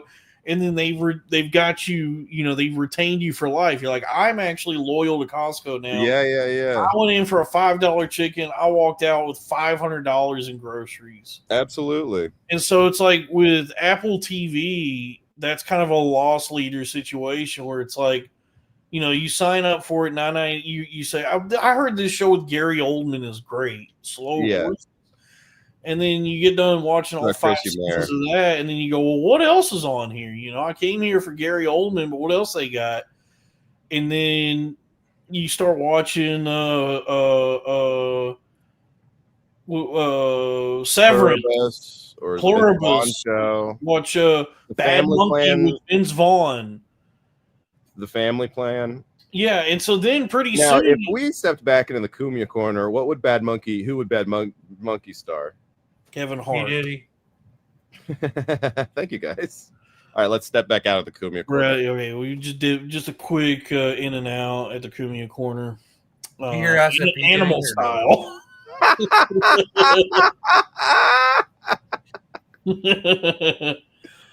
But so it's like you go to Apple TV because you heard about one thing, much like the rotisserie chicken, and then you become enamored by all the amazing things Apple TV has, and then you're a customer, you're a customer for life, you're loyal, and then you start you watch all the shows. Oh, they got Flowers of the Killer Moon. Also, they got Sugar with Colin Farrell. They so many great things, and now you are a loyal customer to Apple TV Plus. They also basically give it away too. And so they got you in with, let's say you love Breaking Bad and you're hearing about Pluribus. That's your rotisserie chicken. You come in, you watch Pluribus, and then you're interested by all the other shows. And then you say, I didn't know Apple TV had the best shows and movies on the internet for a streaming service. And so then you say, I will pay $9.99 a month for this. What a deal. and they give you more shows and more great movies. And then what'll happen is in 6 months to a year, they'll go, hey guys, we got to increase the price to $14.99 a month. And you go, well, how have you been surviving this? Of course I'll pay you $15 a month. And so now they have like, pleased you so much that you're now, feeling like you're now concerned with the financials of a multi-billion-dollar corporation, and saying, like, yeah, of course, $15 a month is still a steal for this. And then, in 5 years' time, you're looking over your bills and you're like, where's all my fucking money going? And then it turns out you've been paying you're paying like $200 a month in streaming services, and most of that is for like Apple and different Apple products. So that's why, like, now they're probably not making money on shit, to just get people in the door, get them in the tent, and then give them the circus or whatever. I also think just because Apple makes so much money doing other shit, it could just be like it's just there to like just make people think more fondly of Apple. Like it's like a billboard or something, basically. Or yeah, it's like the rotisserie chicken thing I said earlier, that it is just like to create more loyalty amongst the people. Yeah, and it's like, oh, I love Apple stuff, like everything Apple's really, really it's good. Like, if Apple is willing to give me so much great TV for only $9.99 a month, I won't buy that shitty ass phone. I'll buy the phone, the computer, all. I am now. Well, you can get the bundle where it's like acolyte iCloud. of Apple. I think people do like to buy that bundle because it's like iCloud, gaming, and Apple TV all in one, and that's like a good deal. So maybe it's to get more people to do the iCloud. Maybe, who knows? I don't know. It's Apple TV at least is given the quality. It's a strategic loss leader. It's a strategic loss leader, and I would say, given the quality of programming on there and the artistic freedom that the people working on the shows there have, and in the what's being done there, at least it kind of white pills me, to use the parlance of the internet. Y'all gotta get on the illegal service that I got, man. We're not gonna watch child pornography. No, the illegal. Apple is so evil, but I kind of think Apple is like a good corporation. They're like as far as multi-billion-dollar corporations go, they definitely are better than Amazon, I would say. Yeah, I like Steve Jobs. I don't get why people hate him so much. He's a lot better than Tim Cook, the guy. Yes, now, yeah, that's true. Tim Cook is kind of fucking it up, but I mean, I guess he's not fucking it up. He's just not doing anything new. Yeah. I guess that's all he needs to do is just like. Robbie, do you think Steve Jobs could beat up Bezos? Yeah. I don't know about that. Actually, maybe not. Bezos seems like he's one of those like tiny jacks Steve guys. Jobs weighed like 80 pounds soaking wet. Bezos. Yeah, he was skinny, man. I don't think that dude could fight at all. Yeah, maybe not. He was like he's just so much cooler than Bezos, though. I don't know. Yeah. It's kind of shitty out of all the billionaires that Zuckerberg's been doing jiu-jitsu and shit. It's like what's with his rebrand? What is he doing? Like, feels like they gave up on that. It doesn't matter, what? dude. Well, he has rebranded to being like. All right, we gotta say Drew's audio is fucked up again. Goodbye, Drew. Bye, Drew. Bye. No, I just out of all the billionaires. I love Drew, but every time at some point his shit gets so it's like because it's also like Drew is hilarious, but podcasting with him sometimes it'll just be like the most loudest grainy nonsense. Yeah. Wait, is Drew still there? Not only am I confused about what you're saying, it's hard for me to hear it. Damn, because we got a super chat just then asking for Drew to. I'll do it though. Shout out to Sumo Dog. Show me the 10.99s, $5. Shout out Sumo Dog. Shout out Sumo Dog. This is Dog Sumo Bear. Shout out Sumo Dog. Some super chats going. Shout out Dog. Well, by the way, everybody, be sure to my Saturday co-host Dave Wrong the Stinker fired back up his philosophy thing on YouTube. So be sure to go support him. Giving advice? I don't know if it's not advice. Philosophy is like thinking thoughts and thinking about financial advice. No, I mean I don't know. I'm just It's never financial advice ever. Just go follow him on X, the everything at Dave W the band. By the way, it's called the Everything app, but it doesn't really do that. It's very niche in what it actually is when you think about it. Sorry, let me check. It's a microblogging platform. It doesn't really it's basically just like it's basically like a news and commentary source. That's not everything. Most things aren't that. Yeah, it's I don't even think of it as like a news source necessarily. It's more like reactions to the news. And so I kind of feel like they break a lot of news weirdly. I don't know. I really don't know where to go for like news anymore. I don't believe that X, the everything app, formerly Twitter, is a good source for news. Right.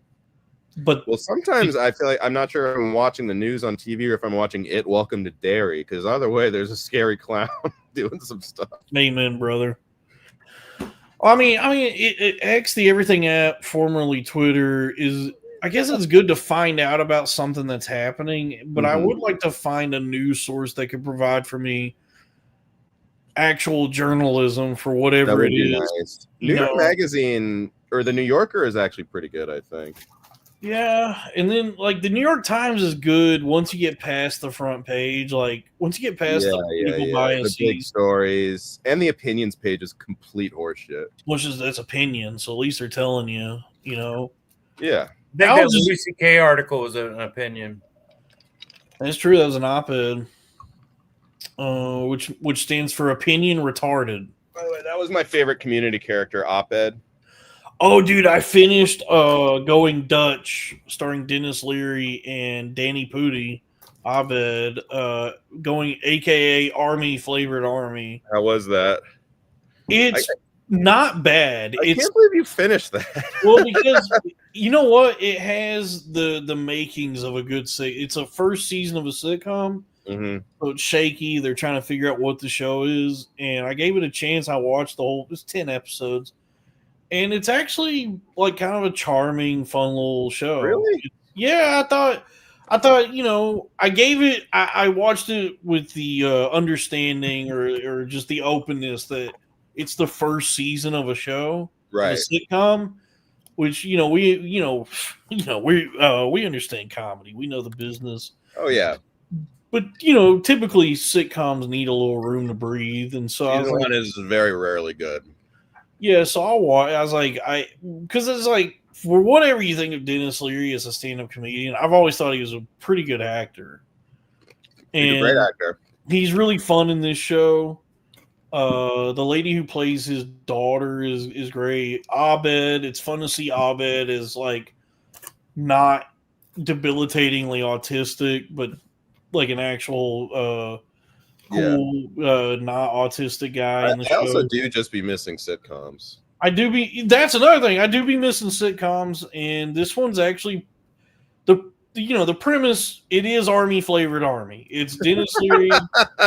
he's an older colonel in the United States Army, and he's very much a man of order and action and combat. He's like an army man, old school, from the school of General Patton, the Army. Oswald.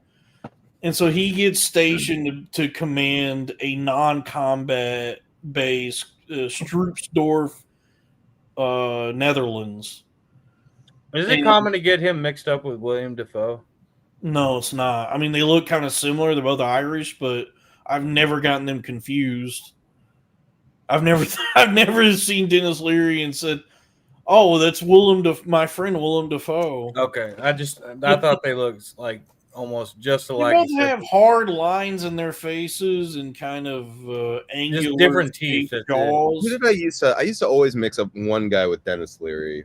Who was it? Whatever, keep going. Sorry. You sure it wasn't William Dafoe? William Dafoe, yeah. I think that's probably it. You would get Willem Dafoe and Dennis Leary when I was like a kid. No, maybe not Willem Dafoe. No, I feel like I can back me up, chat. I don't know if they are similar enough that I would get them confused. I would just say they have similar features. I forgot But- who I used to get him confused with. Maybe it was Willem Dafoe. I don't know. Like I Dennis swore I Leary. thought they were the same person for a long time. And then Kevin, I realized their teeth Kevin, were different. what you eating, Kevin? Veggie straws. Okay, Gilbert Grape. you eating some Gilbert grapes? I'm eating some, yeah. Yeah, Dennis Leary was the Green Goblin in Sam Raimi's Spider-Man. Yeah, for real. But yeah, I thought it was like a fun show. I don't know. Who knows? It's not. I It's bet you not. I'll Google that. It's not a laugh riot. It's not the best sitcom I've ever seen, but it's refreshing. That you know what it is? It's a sitcom flavored sitcom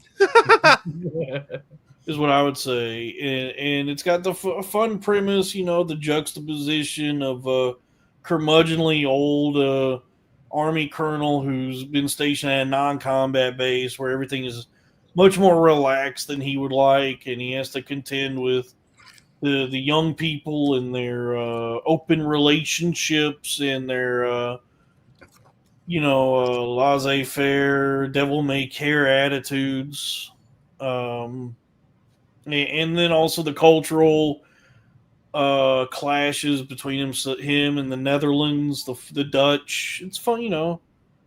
I thought it was fun. The Dutch. Yeah, the most evil people, the Dutch.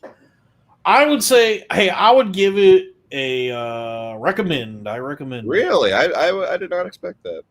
I mean, well, considering what sitcoms are available nowadays, there's so few that I think are worth any amount of time at all. I at least this one, I was like, I'm not miserable while this is on, which I can't say for most shows that claim to be sitcoms now. You know, Yeah. I'm not like I'm not gonna watch that fucking Rachel Sennett show. That looks like she got a show? What if she shows her titties though? She shows her titties. Then I'll tune in. Didn't she get arrested for that? What's up?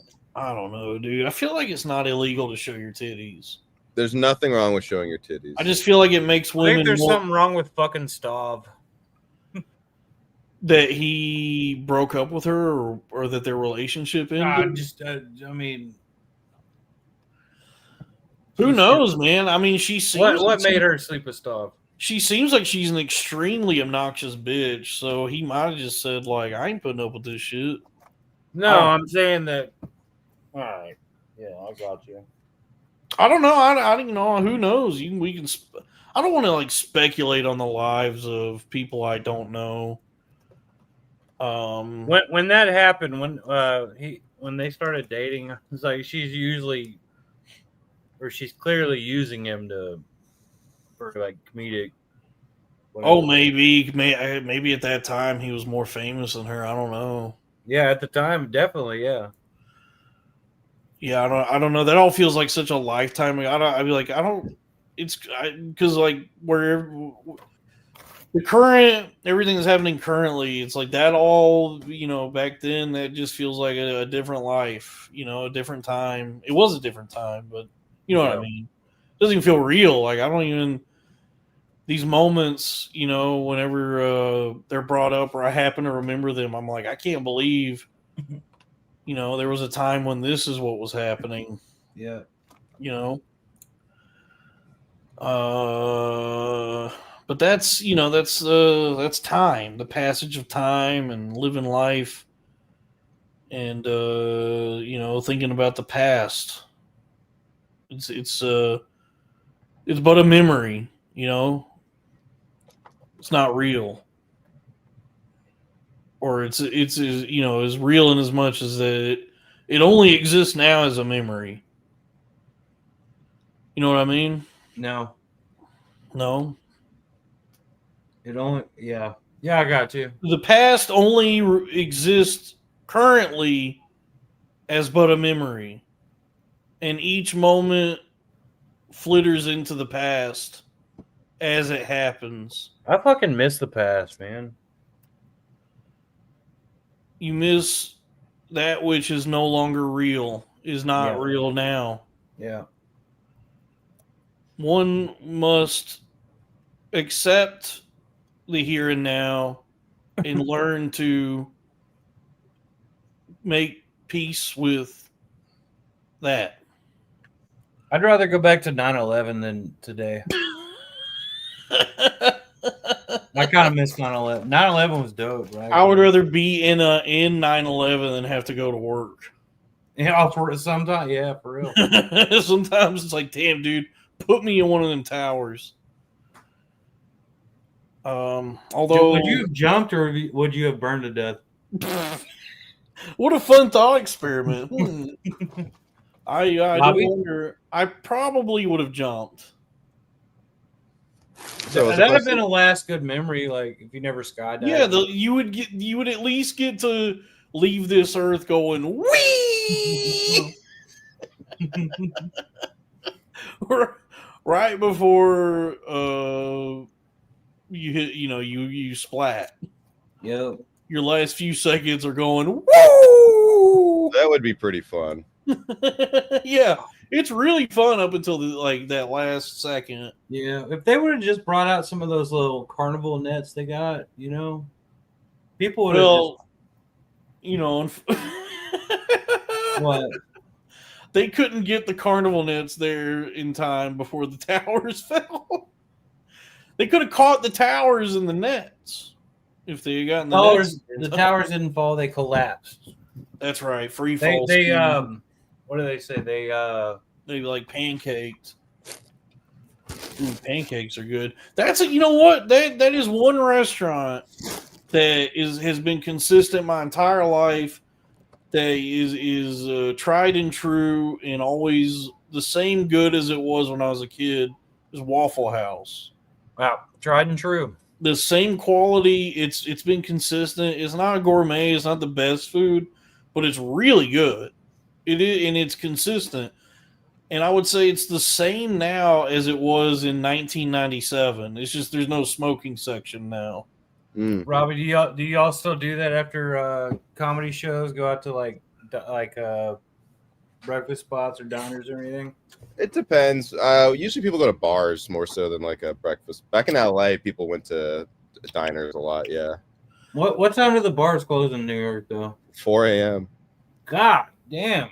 Yeah. And they close at 2 a.m. in Texas. Only 2 hours difference. No, that's dude. I can't imagine being at a bar at 4 a.m. and you're like, hell, they never close in New Orleans. Yeah, I was out till pretty late last night with Figs. Oh shit. Yeah, probably like. Oh yeah, y'all doing good? Me and Figs, yeah, we're friends. Everything copacetic. Yeah, it's hard to stay mad at like the dumbest guy of all time. I did watch his spelling bee with Jason Ellis. I would bury the hatchet in his fucking neck. Yeah. If he betrayed me like he did you. Yeah, I mean, he's just sleep with one eye fucking open, Michael Figs. Yeah, it's just hard.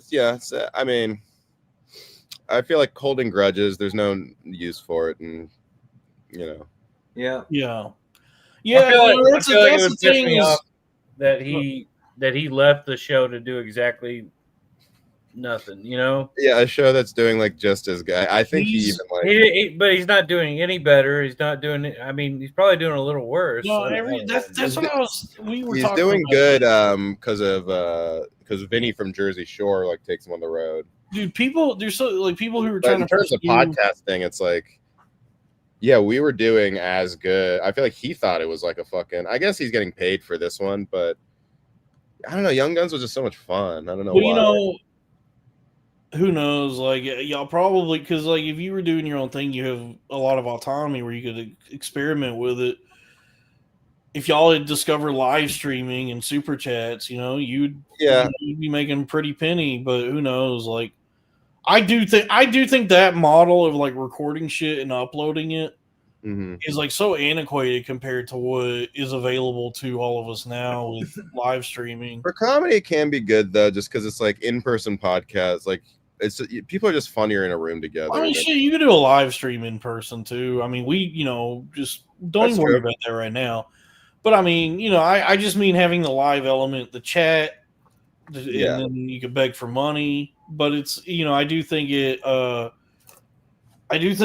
that Marin ended his show, and that closes the door on that kind of that method model of podcasting. And now we are in the era of the live stream, the live show, the chat. Live is but a stream. Live is but a stream, and that's the new name of the Crowder Boys, by the way. We're changing the That's name. actually not a bad name. Live is but a stream.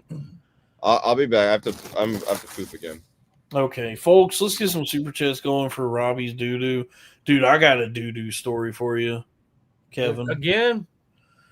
That's all you do is doo-doo. Dude, I've been having some big turds lately. Oh, man. My turds have been huge. Like, what you been eating? I've been eating a pretty balanced, or I've been trying to make sure I eat leafy greens and all the things I'm supposed to eat. Yeah. That's a good healthy one though. Like a well-rounded diet. Oh, I got the hiccups. Yeah, but I mean, you're getting all your nutrients in, so you have a really compact, well put together turd. I have a really structurally sound turd. Yeah, it's because you're getting all your nutrients now, but you're still eating 10,000 calories. I'm not eating 10,000 calories a day. I'm managing my portions, and I'm eating lots of leafy greens and vegetables, and chicken and beef and some pork.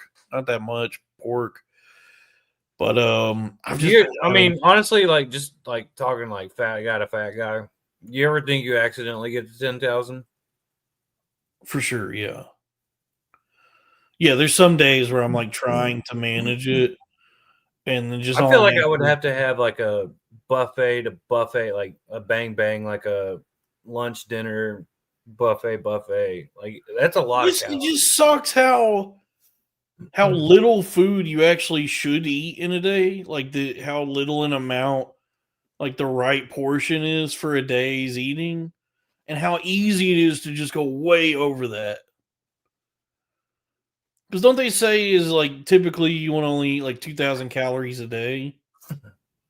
No, you would lose weight if you ate 2,000 calories a day. That's what I'm saying. Isn't it the standard, the rule of thumb? Balanced diet is 2,000 calories, but that's just you would lose weight. Yes. I mean, as a man, you probably upwards of 3,000. You would need more than that. Yeah. Well, whatever. I don't know.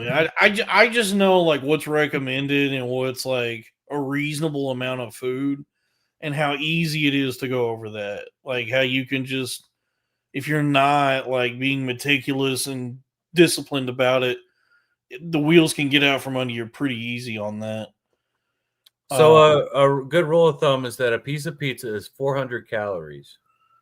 So you eat. So what's that? 2,000 times. I do exercise, you fucking cunt, in the chat. I don't know why people think I don't exercise. Ignore them. Why are you looking at them? I hike at least a mile every day. So if you did that, what's size, that is an accomplishment. If you ate, what's that? 5 pieces of pizza. If a pizza is 400 calories, which generally that's a good rule of thumb, right? Yeah. So 5 pieces of pizza a day, yeah, you would lose so much weight. If that's all you had. If I stuck to only, you're right. I should only eat half the pizza each day instead of the full large pizza. Yeah. Well, pizza's 8 slices each. Yeah, you would lose weight. You would for real lose weight. Yeah, I guess if I stuck to only 4 pieces, yeah. $4.99 from Drew Huntley. Mocha dog or coffins. I forgot greens, but have an apple drawer, yo. Okay. So, all right, people in the chat, don't concern yourself with my physical activity. When you get fat as shit, any amount of exercise is beneficial, and you do what you can until you develop your conditioning better and can do more. Yeah. So don't even fucking worry about that. Don't concern yourself with it. I'm taking the steps that are necessary to improve my strength and conditioning so that I can, because I used to jog at least 3 miles every day. And then, I suffered my brain injury, and you fucked your feet up doing that too. Yeah, I did fuck my feet up doing that. But I suffered a brain injury, and I've been out of commission for a while, and on and off all these different medications. I gained a lot of weight, and I kind of lost a lot of my stamina and conditioning I once had. But I am, I'm working toward improving and recovering and bettering myself. And see, this is why it's like when you talk about this, everybody wants to chime. Everybody thinks they fucking know and they want to chime in, and it's like, focus on your own life. All you need to do is give me money. That's all I need anyone to do is just support the weight loss journey. That's part of the weight loss journey is giving me money. Oh. You got to go buy some dumbbells and go fucking pay them. Yeah, I got to recover from what the Robinhood app did to me and all the dude. There's just so many ways you can gamble now that you're just on your phone. I'm constantly having to thwart all the different casinos that are coming at me, and sometimes one ensnares me.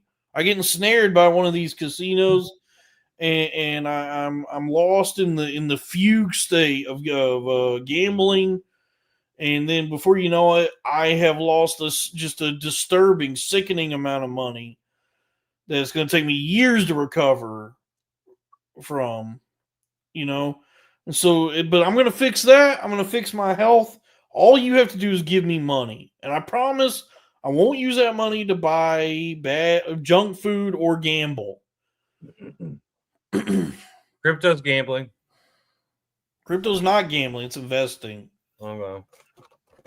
At least buying Bitcoin is closer to is like the most like investing. But meme coins are gambling, I guess. Whatever. This not but no, that's investing. Don't even worry about that. But or I guess like any investment comes with a certain amount of risk. So really, if you want to mitigate risk or try to invest in a way that has like the lowest risk, you would just put your money in a index fund and contribute to that every couple weeks, and then sit on that for like 10, 15 years. So it's different risk. It's whatever your risk level is, what your acceptable amount of risk, right? The name of the game is risk management. What risk are you willing to accept? How much? How do you want? Are you want to do low risk, high risk? You know what I mean? And that determines how much gambling you're actually doing. I've only ever been comfortable with risking what I've gained already. So, actually, I will. Let me read this real quick from Slob because I do want to contest this. He says, walking is not enough exercise. Crypto is gambling. You can't blame medication for inactivity. Life has consequences. You can't just keep asking for money. Well, first off, can I please ask for money? Please give me money so I can keep doing that. I'll do that as much as I fucking want. It's my show, dipshit. I can do whatever the fuck I want. I have full autonomy and domain over this. I can literally do whatever the fuck I want. This is not your place. This is not your domain. This is my house. You come in here every fucking time. You disrespect me. You're so rude. And I ask he always gets the reaction. He's gonna be mean to me. Well, yeah, the people love a nice react. The people love it when you get all irate and start going on these rants. They love that kind of thing. Well, but it's also you're wrong. You're also wrong about all these other things you said. Walking is plenty exercise. Crypto is not gambling unless you want it to be. It's like I said, there's different levels of risk. And, depending on what you're comfortable with, you can either gamble or you can invest. So, you're wrong about everything. You're uneducated. You're stupid. I don't respect you. And please give me money. And please don't be mean to me. Please don't be mean to me. Is Robbie coming back or is he I down? don't know. Does he ever do that? He's like, "Hey, look at shit," and he's just gone. Sometimes. Oh yeah, so I be having big ass turds lately. Like, Oh, good. you know, I'm glad I'm here for this. because sometimes, like, have you ever had it where you take a shit and then you wipe and you might end up using too much toilet paper, and so your shit plus the toilet paper clogs the toilet?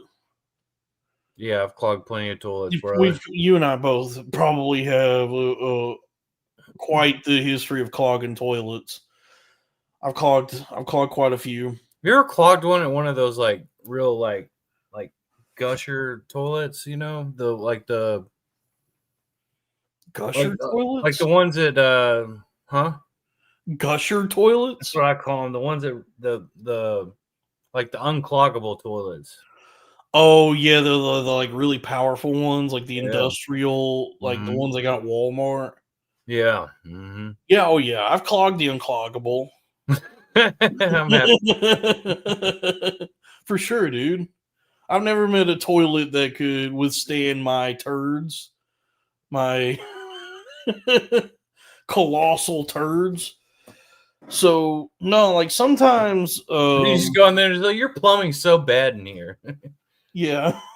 What y'all have going on, man? This is embarrassing. But like something I had to learn in my life is like take you when you get done shitting, when you get done with your turds, when all the turds are out of your ass, Flush your turd. go ahead and flush before you start wiping, so that way you don't end up clogging the toilet with. We call it courtesy flush. Courtesy flush, right? Right. Well, here lately, I've been taking such big shits that even the turds clog the toilet. So like I'll try to flush to clear it out, and it's already clogged. Well, that's when it kind of like bends, when it kind of gets that smoked sausage like shape, you know, and it just doesn't break, and then or one of those, or just like sometimes you get like these cannonballs where it's not necessarily long, but you gotta stop getting butt fucked, bro. It's got such a wide circumference. It's like such a girthy turd that'll clog it. So I don't know what's been going on lately, but I've been taking some big ass shits and just having to plunge after every shit. I've just been clogging toilets left and right. Yeah. And dude, it was like I had just a catastrophe last night, a scatastrophe, if you will. But yeah, because I took a big ass shit and I flushed it and it's still clogged, and so I had to finish wiping, so I wiped, and then I just said, I'm gonna go ahead and plunge this anyway. And so I went to plunge it and it wasn't like plunging, like it wasn't going down. So I said maybe I just need to give it another flush. So it's the toilet's already filled with turds and shit and toilet paper, and I've been plunging it. And so it's like the turds have gotten broken up from me trying to plunge it. And then so I gave it another flush, and that was the wrong thing to do in that situation because the water started rising, and I was like, uh-oh, I think it doesn't look like it's gonna stop before it reaches the top of the bowl. And what ended up happening was the doo-doo water just spilled out of the toilet bowl everywhere, all over the floor. There's doo-doo everywhere, because of this extra flush I gave it, because I thought that was going to clear it. Like in my mind, I thought what had happened was that my big ass shit it clogged the toilet, and I plunged it, and it still hadn't like flushed. But I thought maybe I just needed to give it an extra flush to get it to actually go down. But it turns out it was still very much clogged, and then because there was already like a substantial amount of water in there, it started to fill up with more water, and then doo-doo water just spilled everywhere. That's so not good. there's just doo-doo water overflowing, filling up the bathroom. I'm the doo-doo water level is rising, and it's just, dude, it's a complete disaster. So I had to it was a long, arduous cleanup process, and um, cleanup and kind of like amateur plumbing that needed to be done to fix this in the moment, because it wasn't something I could just like ignore at that point.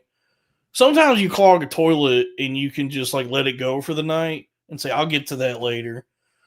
But this was, there was just so much doo-doo water everywhere that I had to make sure that this was taken care of immediately. And so I had to sacrifice a good towel. My bath mat was ruined. Oh man. Yeah, so I got in there and like put it, and cleaned everything up, and then where it got tricky, where it was like, where I had to try and problem solve this situation, was that because there was still such a high doo-doo water level in the toilet, I knew that if I tried to go in and plunge it that way, that was still going to, the plunger would cause it to overflow, and then trying to plunge it with that much doo-doo water in there, it would like slosh all around and get all over the floor again. Yeah, I think you're just having issues with plumbing and parts unknown. I've never had it this bad. You have, well, Kevin, maybe you just don't take as big of shits as I do. Maybe you got little tiny gay shits. Maybe you got tiny gay boy shits, and I'm taking those shits like a man. Well, I think well, there is like even if I eat a lot, like I take frequent little ones a day, like right. Yeah. So anyway, what I had to the solution to this, what I realized I had to do, because I couldn't just go in with the plunger and start plunging, because like I said, that's gonna slosh doo-doo water everywhere again.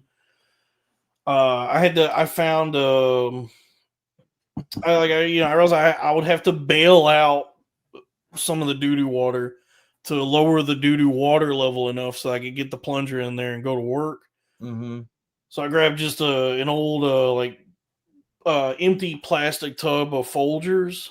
It was just like an empty one I had laying around, and I went in there and bailed out the doo-doo water and just chucked it outside. I would take it outside and throw the doo-doo water onto the begonias to fertilize them. And then once I got the doo-doo water level low enough, I was able to get in with the plunger and start, really finessing it. And eventually I got it to flush. All the turds went down, and what was left in is just the wiping, continuing to wipe everything up, spray Lysol, make sure there's no shit anywhere. You clean up all the turds that spilled out. And so, I made sure it was I figured that was fixed, everything was cleaned up. But it was a fucking nightmare in the moment. It was a really devastating clogged toilet that I was faced with. Yeah. Have you ever had anything like that happen? Not to that extent, brother. Yeah. I mean, usually it's a plumbing issue. I don't think it's always on the person. It was so bad, like when the water started spilling out, and I saw like just all this shit water and shit going everywhere. I was like paralyzed at first, because I said, I like have no fucking clue how to even approach fixing this. Yeah. It was like such a disaster that like it took me a while to get my bearings, to like orient myself and develop a plan of action.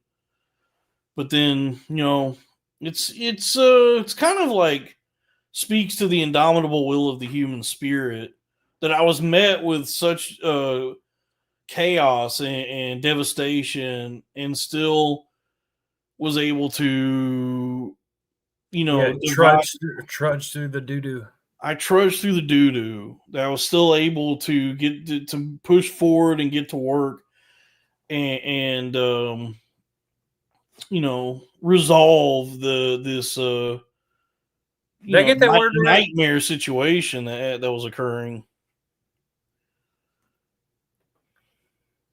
Well, I'm proud of you. Yeah. I'm happy that everything worked out, and I'm glad that you're not dealing with that issue anymore.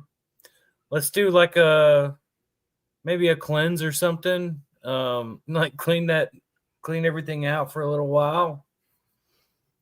You know?